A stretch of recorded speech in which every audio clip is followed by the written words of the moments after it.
За моей спиной церковь Спаса на Берестове. В этой церкви покоятся останки киевского князя Юрия Долгорукова.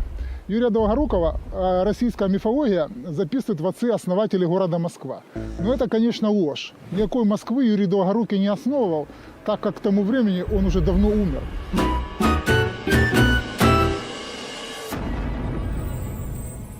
Москву основал золотоордынский хан Менгхе Тимур в 1272 году.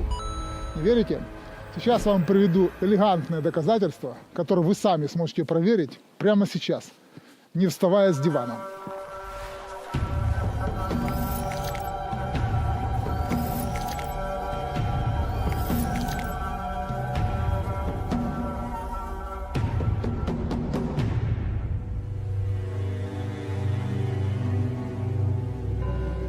После принятия христианства на Руси все города строились по одному принципу. Закладывается город, закладывается церковь. Это правило никогда не нарушалось. И именно даты закладки церквей и являются днями основания города. Почему так? Христианская церковь играла роль не только религиозного лидера, но еще роль налогового агента. Родился ребенок, покрестили в церкви, встречая Родина нового налогоплательщика.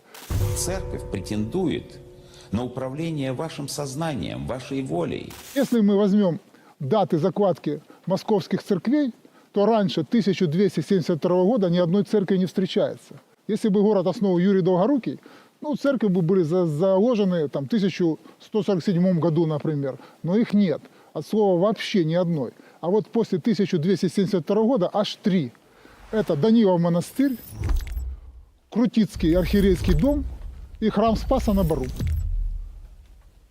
Раньше 1272 года ни одной церкви нет. Логично летоисчисление Москвы вести с даты закладки первых церквей с 1272 года.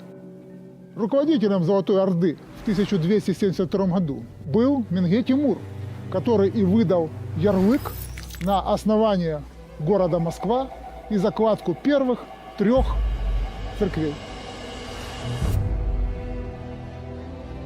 Пора восстановить историческую справедливость. Я предлагаю создать инициативную группу по установке на Поклонной горе памятника основателю города Москвы, золотоордынскому хану Менгхе Тимуру.